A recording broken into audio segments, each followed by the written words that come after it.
Merdeka belajar wujud yang nyata.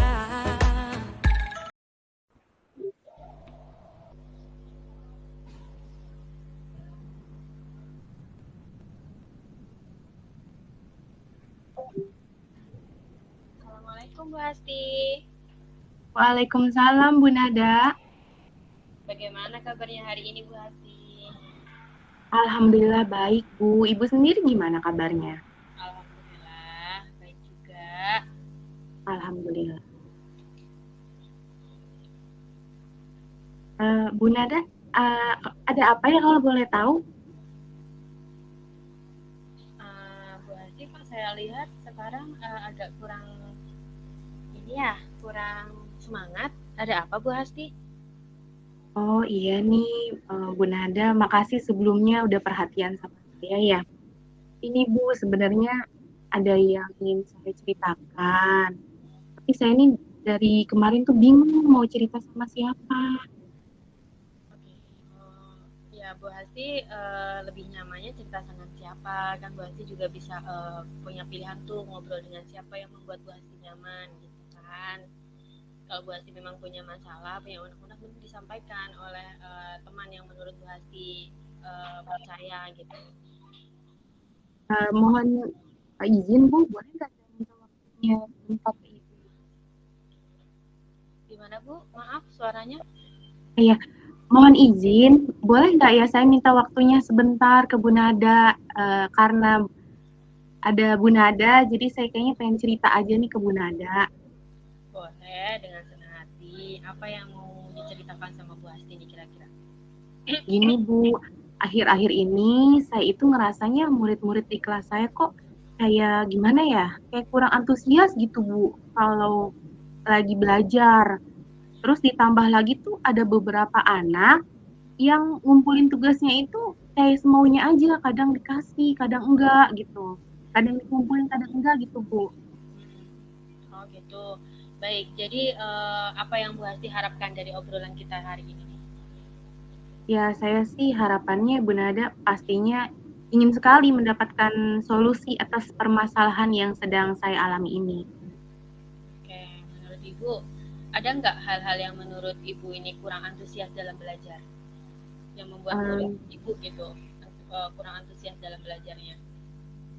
Sepertinya sih dari cara saya ngajar kali ya, Bu. Kayaknya saya juga ngerasanya saya tuh ngajarnya terlalu monoton gitu, Bu. Terus juga kebanyakan pakai metodenya tuh ceramah. Anak tidak saya libatkan, tidak saya kasih kesempatan. Gitu, Bu. Oh jadi gitu. Jadi menurut Bu Hasti itu ceritanya monoton gitu-gitu aja gitu ya? Iya, Terus benar. kalau menurut Ibu nih, apa yang sebaiknya Ibu lakukan nih agar anak-anak itu lebih antusias lagi dalam belajar? Menurut saya, anak-anak pasti maunya sih pembelajaran tuh yang asik, terus nggak monoton, nggak pakai metode ceramah, terus juga nggak membosankan, Bu. Karena saya menyadari juga selama ini kalau pakai metode ceramah itu kayak ngebosenin gitu, Bu.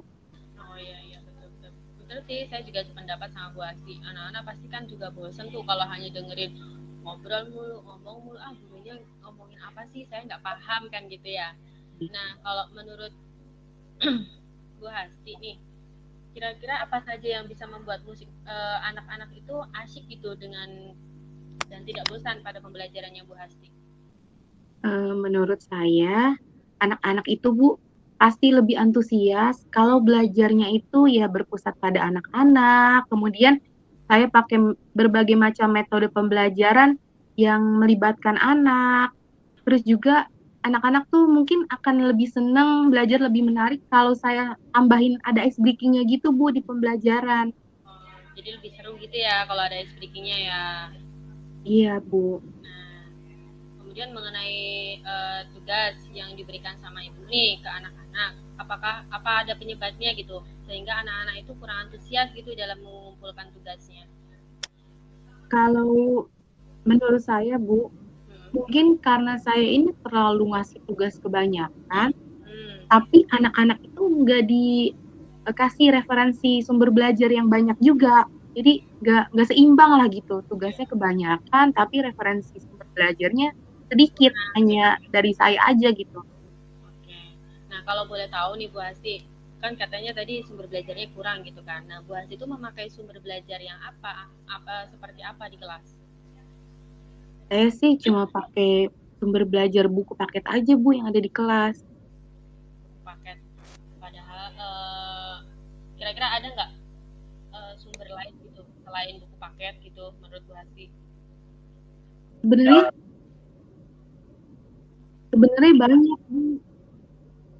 Mungkin bisa lihat dari video pembelajaran di YouTube, terus juga banyak referensi materi di internet, dan sekarang ini kan Bu, banyak banget tuh konten kreator yang seliweran di TikTok, terus juga di PMM, di Instagram, yang pada bikin video pembelajaran menarik gitu Bu. Betul betul betul. Betul sih, emang apalagi kan anak-anak kan sekarang juga banyak main gadget gitu ya, lebih banyak main di HP daripada mereka suruh buka buku tuh mending buka HP gitu kan. Benar sih emang lebih menyenangkan kalau di HP. Nah, terus rencana Bu Hasti nih untuk menyelesaikan masalah ini apa?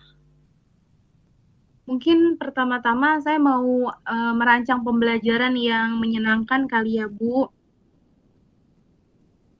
Terus saya juga mau memanfaatkan sumber belajar yang lain kayak video-video yang ada di YouTube, yang ada di TikTok. Terus juga mungkin ketika nanti saya memberi tugas, saya mungkin memberinya nggak terlalu banyak lagi seperti biasanya gitu kali ya Bu. Iya juga sih, mungkin yang penting anak tugasnya yang lebih kreatif gitu kali, jangan banyak-banyak tugas, banyak data, banyak isai misalkan gitu kan juga pasti anak akan bosen gitu kan. Sebenarnya luar biasa sekali sih ini idenya Bu Hasti. Terus komitmen Bu Hasti apa untuk rencana ini? Saya berkomitmen untuk selalu membuat pembelajaran tuh menyenangkan Bu. Terus juga menggunakan banyak sumber belajar. Terus saya juga akan membebaskan anak memilih sumber belajar dan bebas menyajikan hasil produk yang diinginkan seperti pembelajaran berdiferensiasi Bu. Oh, Masya Allah, luar biasa sekali ya. Mudah-mudahan semua rencana-rencana baik Bu Hasti tadi berjalan sesuai dengan harapan dan anak juga menjadi tidak bosan dan antusias dalam pelajaran. Amin. Terima kasih banyak ya Bu Nada. Mudah-mudahan kita semua menjadi guru yang mau terus belajar. Kalau gitu Bu Nada, sekali lagi saya ucapkan terima kasih banyak atas waktunya. Saya mohon izin masuk ke kelas dulu ya Bu. Oh iya, boleh. Terima kasih ya Bu ya. Sama-sama Ibu. Assalamualaikum. Waalaikumsalam.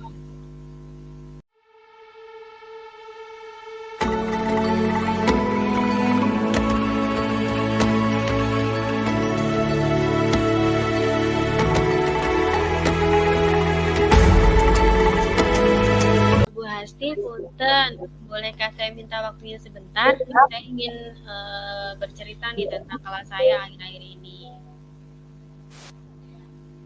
Baik Ibu Nada, kalau boleh tahu apa yang mau diceritain? Enggak.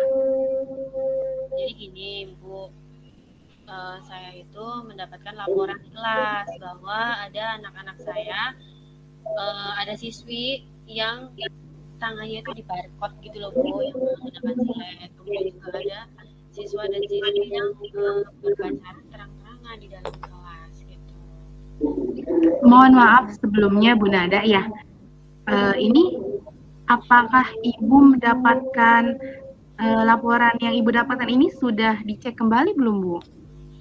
Sudah Bu, kan awal-awal memang saya hanya dapat laporan dari teman-teman di kelas gitu kan. Kemudian saya cek ulang nih apakah benar atau tidak gitu. Akhirnya saya panggil satu persatu anaknya dan mereka pun masih berbelit gitu loh Bu, ditanya tuh belum pada ngaku gitu. Baik Bu. Dari obrolan yang kita lakukan ini ya, kira-kira apa yang Ibu harapkan dari obrolan kita hari ini Bu? Saya sih mengharapkan solusi atas permasalahan yang saya dapat ini loh Bu sama Bu Hasti, karena saya merasa bingung nih harus gimana gitu sebagai wali kelas. Jadi Ibu ingin mencari solusinya ya Bu ya. Nah, kemudian menurut Ibu nih Bu, hal apa saja sih yang membuat anak-anak Ibu ini melakukan hal-hal tersebut Bu?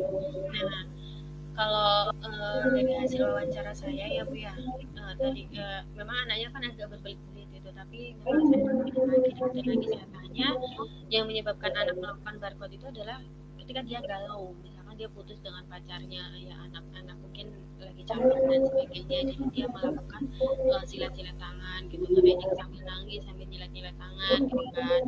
Kemudian yang anak-anak yang pacaran itu tuh katanya semangat gitu biar mereka tuh semangat belajar di kelas katanya gitu. Oh gitu Bu. Berarti nih kalau yang saya tangkap ini nih, permasalahan ini karena perasaan ya Bu ya? Iya. Terus Bu, menurut Ibu nih, setahu Ibu, anak-anak tersebut ini biasanya tahu hal-hal semacam itu tuh dari mana Bu? Nah, setelah kami telusurin lagi ya, tren-tren seperti ini tuh memang ternyata sedang banyak sekali di TikTok gitu, dan di TikTok tuh begitu habis setelah melakukan barcode mereka posting, mereka foto gitu loh. Jadi pengaruh gadget itu juga kurang baik gitu untuk anak apabila salah menggunakannya gitu. Wah, ternyata pengaruh negatif gadget ini juga luar biasa sekali ya Bu Nada ya. Kemudian Bu, yang ingin Ibu lakukan setelah ini rencananya bagaimana Bu? Jadi menurut saya mereka itu harus diedukasi gitu loh, melakukan kegiatan lain yang positif, serta harus adakan kolaborasi dengan orang tua murid gitu kali ya Bu ya. Jadi jangan dari pihak sekolah aja gitu yang memperhatikan anak gitu. Ya Bu, saya sependapat sekali dengan Bu Nada ya. Lalu menurut Ibu Nada, rencana kegiatan apa dan kira-kira langkah-langkah seperti apa yang akan Ibu lakukan uh, untuk siswa Ibu di kelas? Kalau menurut saya langkah awalnya itu yaitu pertama mungkin mengedukasi dulu kali ya, HP itu digunakannya untuk apa, yang baik itu seperti apa gitu kan. Nah, kemudian memanggil orang tua siswa, kita ngobrol dengan orang tua, ceritakan tentang permasalahannya gitu. Kemudian ajak kolaborasi untuk membimbing anak tuh ke dalam hal yang positif. Jadi supaya ada keterkaitan gitu loh, kegiatan anak di rumah dan di sekolah yang mereka lakukan gitu Bu. Masya Allah, luar biasa sekali rencana Ibu Nada. Memang Bu, kolaborasi antara guru dengan orang tua murid ini harus benar-benar dijaga ya Bu ya. Ya betul.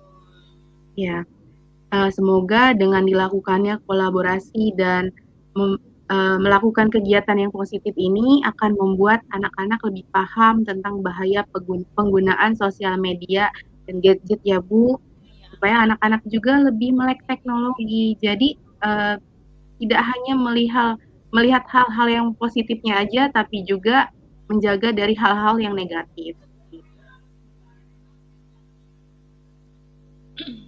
betul begitu Bu. Kemudian Bu, apa komitmen yang akan Ibu lakukan tentang rencana ini?